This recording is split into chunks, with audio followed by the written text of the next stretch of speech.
On today's episode, we're going to help accountants and tax advisors identify whether their clients qualify for R&D tax relief. So if you want to learn more, stick around. Let's go.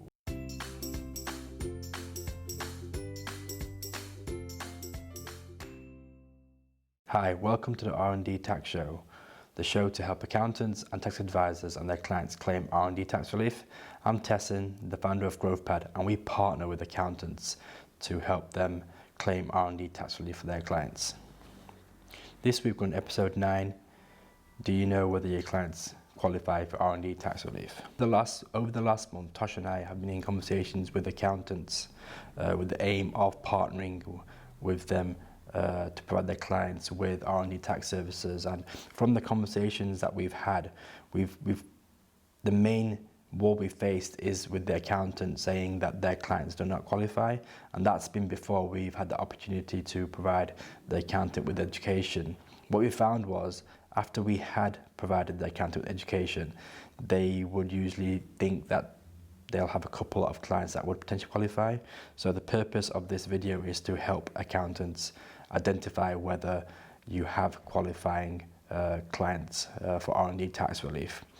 And we understand that accountants have to wear many hats. You know, your practice could be providing auditing, bookkeeping, financial management, management accounting, and then the million tax services. So it is difficult for you. So, you know, the purpose of this show and this episode is to do the heavy lifting for you and to make your job easier. So what we're going to cover today is who qualifies for R&D tax relief, and then we'll go into examples of different sectors that will qualify. So who qualifies for R&D tax relief? Well, firstly, the claimant business has to be subject to corporation tax, which means it's got to be a LTD, PLC, or a CIC.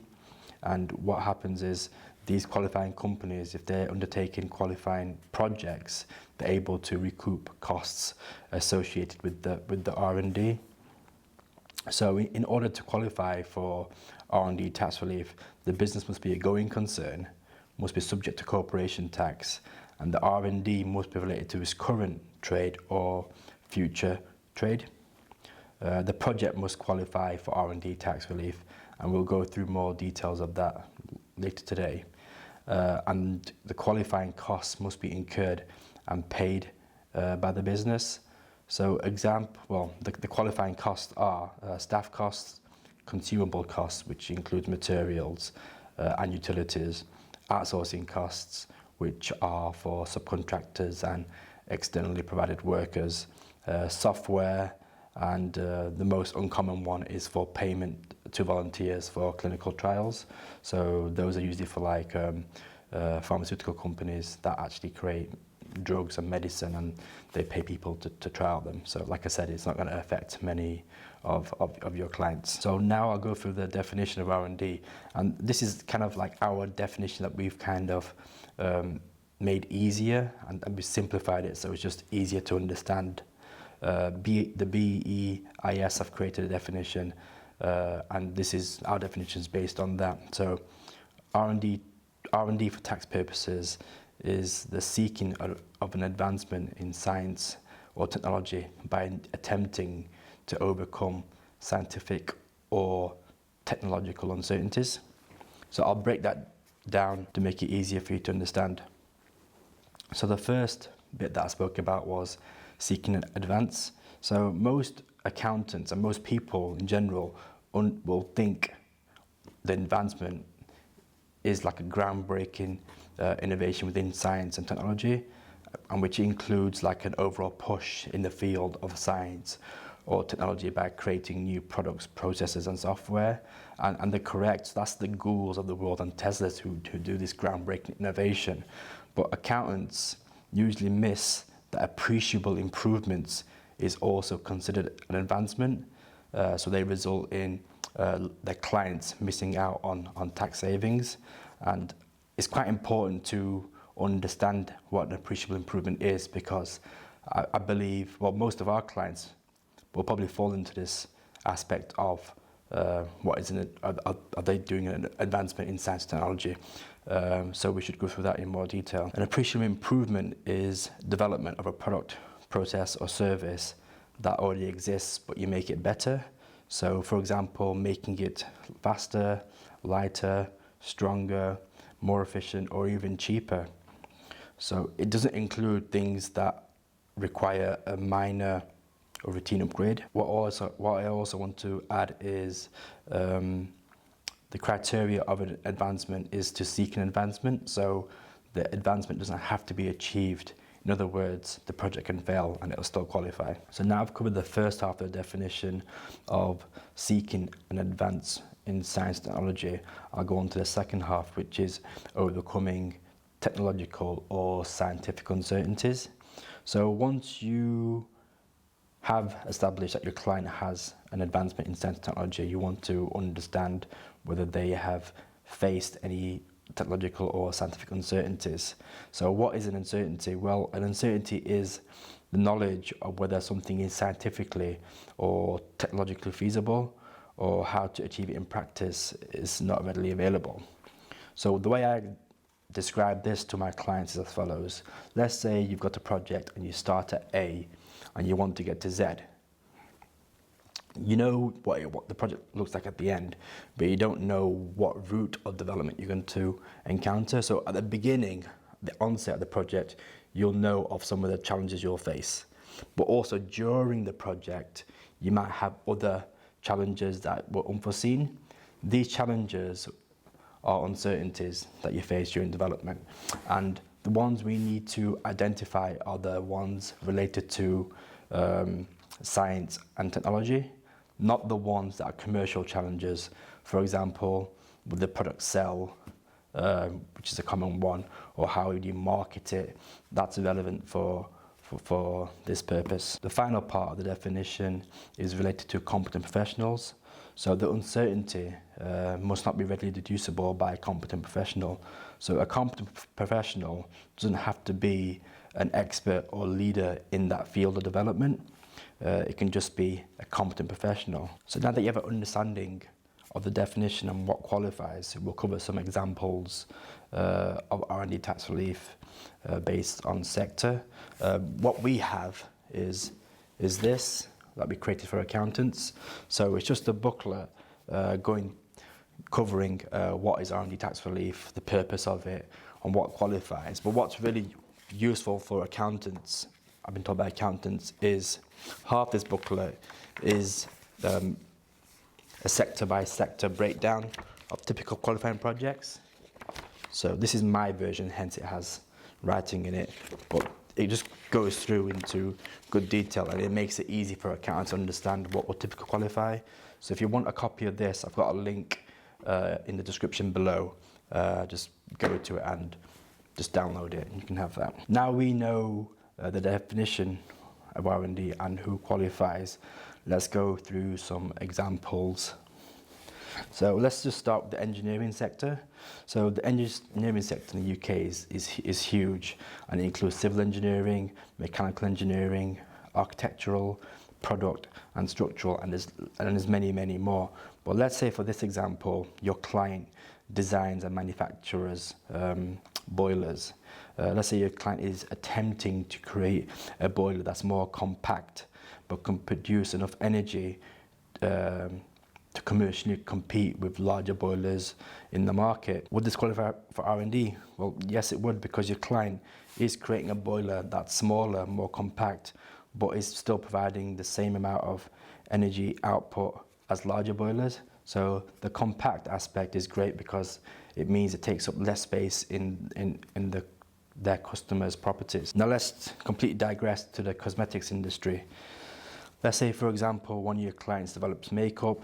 The company has to adhere to new regulations that have been issued due to environmental reasons. So let's say the company has a popular foundation, makeup foundation, that contains an ingredient that's going to be no longer allowed to be used in any cosmetic products. The company, therefore, because the product's really popular, will attempt to create a product that performs the same, so it looks the same, the texture is the same, it dries at the same speed as the current product, but it has to use alternative ingredients to get to that finished product. So yeah, this would qualify because the client has had to create a new product adhering to new regulation. So now we'll talk about construction. So a client of yours is a property developer, and they've created a new development that's sustainable throughout.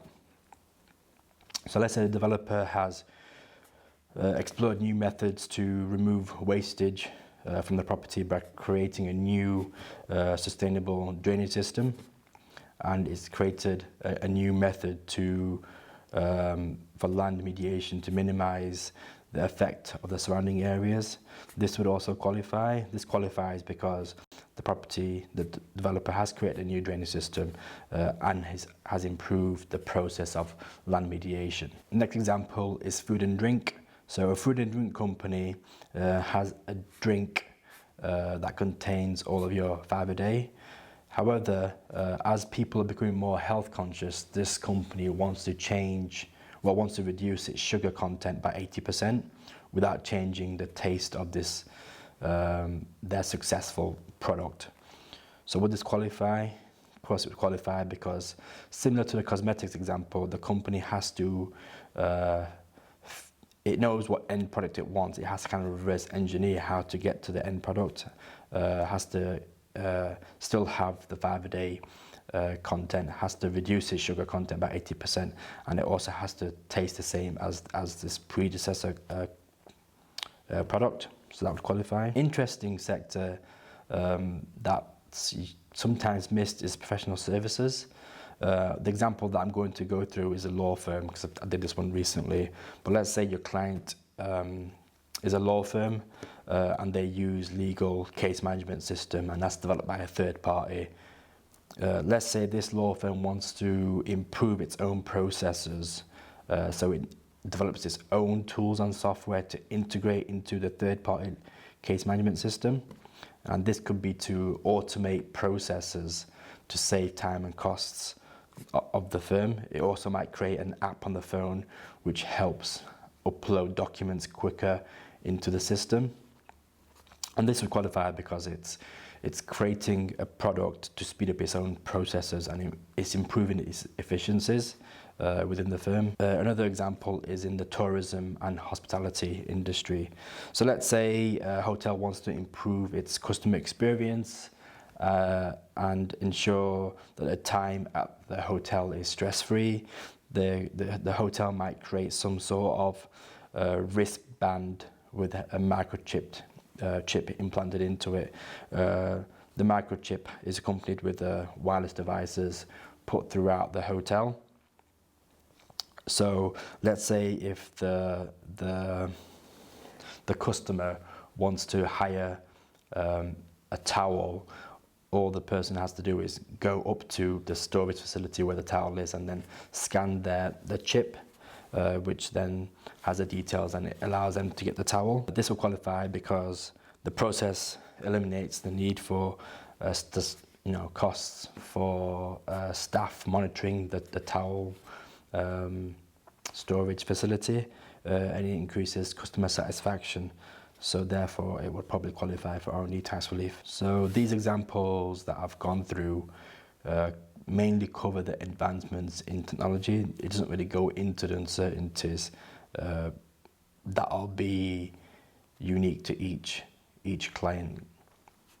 So it's up to you guys to ask them, or if you want us to work with your clients, you can just contact us and we'll undertake a conversation with them, which is going to be free. It'll probably take about 10 minutes, and what we do is, I'll go into it now actually, I wasn't planning on to, but what we do is we have about a 10-minute phone call to establish whether the project qualifies, how much they can recoup, how far they can go back in years to include in the R&D claim, and then we have a technical meeting with them, and we keep you in the loop. So if you're interested in that, just contact me and we can have that chat. And that is today's show. Thanks for your time. Take care. Bye.